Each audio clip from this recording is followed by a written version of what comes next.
du Père et du Fils et du Saint-Esprit. Amen. La paix de Jésus soit dans votre maison, sa paix et sa joie. Alléluia. Nous lisons Saint Matthieu, chapitre 14, versets 1 à 12. Que ta parole, ô Jésus, rentre dans mon esprit, que ma bouche proclame ta parole et que mon cœur l'accueille. Amen. En ce temps-là, la renommée de Jésus arriva jusqu'à Hérode le tétrarque. Il dit à ses serviteurs, « Ce ne peut être que Jean-Baptiste. Il a été ressuscité d'entre les morts, et c'est pourquoi les forces supérieures agissent à travers lui. » Il faut savoir qu'Hérode avait fait arrêter Jean et l'avait mis en prison avec des chaînes pour l'affaire d'Hérodiade, la femme de son frère Philippe, car Jean disait à Hérode, « Tu n'as pas le droit d'avoir cette femme. » Hérode l'aurait bien fait mourir s'il n'avait pas craint le peuple. En effet, les gens le considéraient comme un prophète.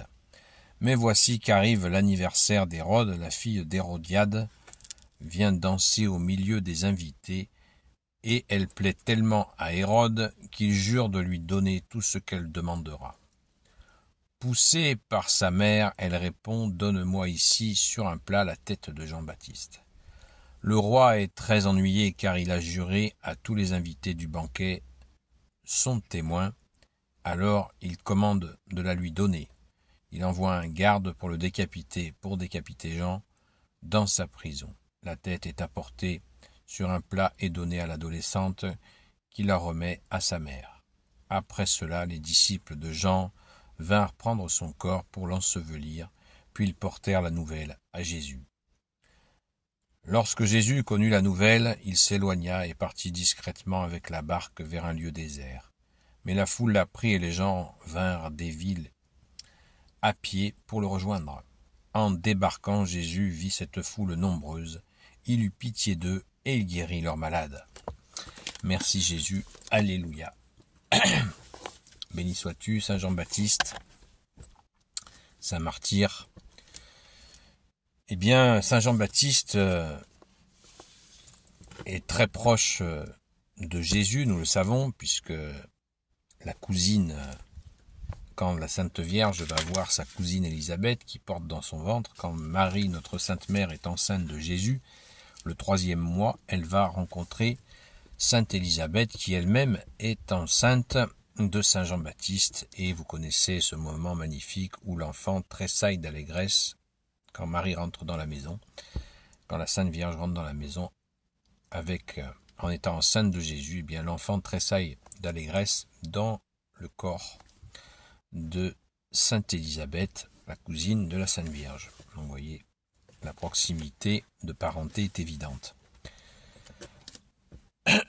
Donc Saint Jean-Baptiste, qui a été donc au Jourdain à baptiser, il n'était pas tout seul, il avait des disciples. Les disciples les plus connus de Saint Jean-Baptiste étaient Saint Pierre, celui qui deviendra Saint Pierre, celui qui deviendra Saint André, les deux frères.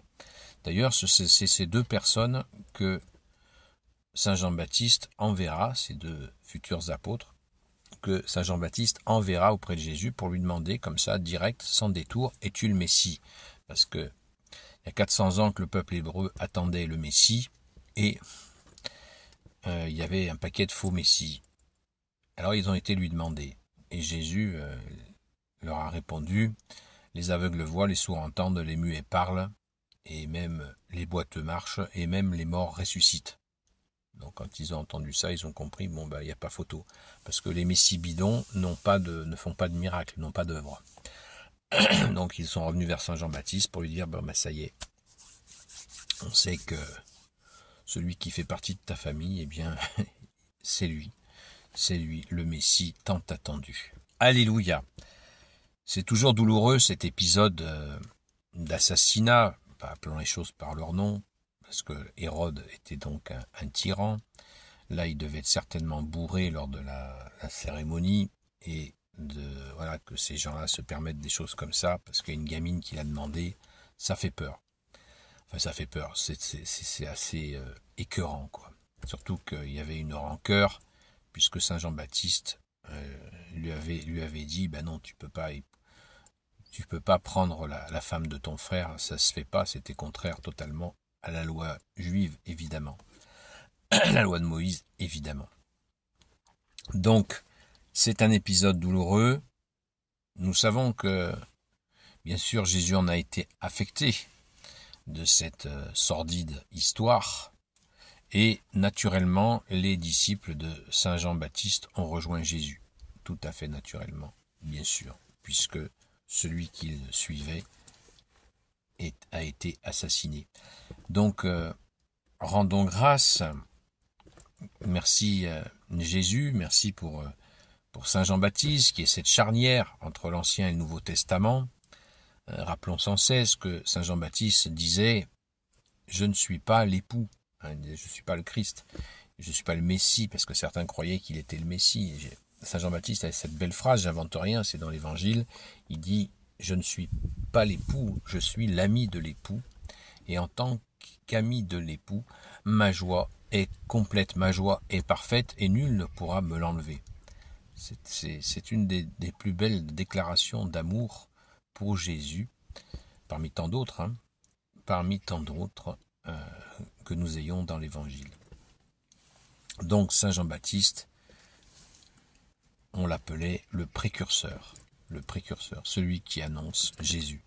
Et très important sur la question du baptême, puisque certains n'ont pas encore compris à l'heure où on parle, notamment des évangélistes, pas tous, mais certains ne l'ont pas compris, c'est que ils s'imaginent qu'ils reçoivent le baptême de Saint Jean-Baptiste, le baptême qu'a reçu Jésus, mais sauf que ce n'est pas exact. Saint Jean-Baptiste pratiquait un baptême de repentance,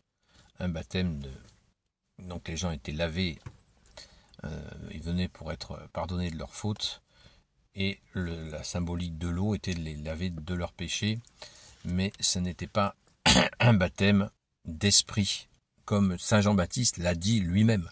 Saint Jean-Baptiste a dit « Moi je vous baptise dans l'eau, mais il vient derrière moi quelqu'un de plus grand que moi qui vous baptisera dans l'esprit. » Voilà. Alors vous allez me dire pourquoi Jésus a reçu le baptême.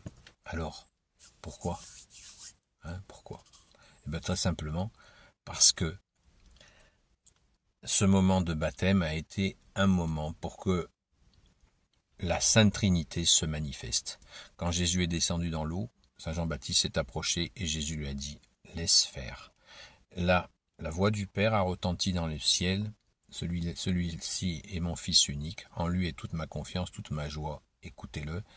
Et à ce moment-là, une colombe est venue se poser sur Jésus. Et elle ne l'a plus jamais quitté. La colombe symbolisant l'Esprit Saint. Père, Fils et Saint-Esprit. Jésus, en tant que Fils de Dieu, n'avait certainement pas besoin d'un baptême. Cela va de soi. D'ailleurs, Jésus lui-même n'a jamais baptisé. Ce sont ses disciples, ses apôtres qui baptisaient. Donc, tout est parfait, vous voyez, tout est millimétré. C'est ça, la grâce, la merveille. Merci Jésus d'être le roi de gloire, le Dieu de nos vies. Amen. Loué sois-tu Jésus. Béni sois-tu Jésus, sois béni dans tes anges et dans tes saints. Alléluia. Gloire au Père, au Fils et au Saint-Esprit. Amen. Ô Jésus, toi qui peux tout et qui portes tout, toi le Sauveur, toi l'Emmanuel. Je te confie toutes celles et ceux qui regarderont cette vidéo, ainsi que leurs proches, selon ta seule volonté, ô Jésus. Sainte Marie, Saint Joseph, Sainte Marie-Madeleine, chère Sainte Patronne, et vous tous les saints et saintes amis de toi Jésus, Saint Michel Archange, Saint Gabriel Archange, Saint Raphaël Archange.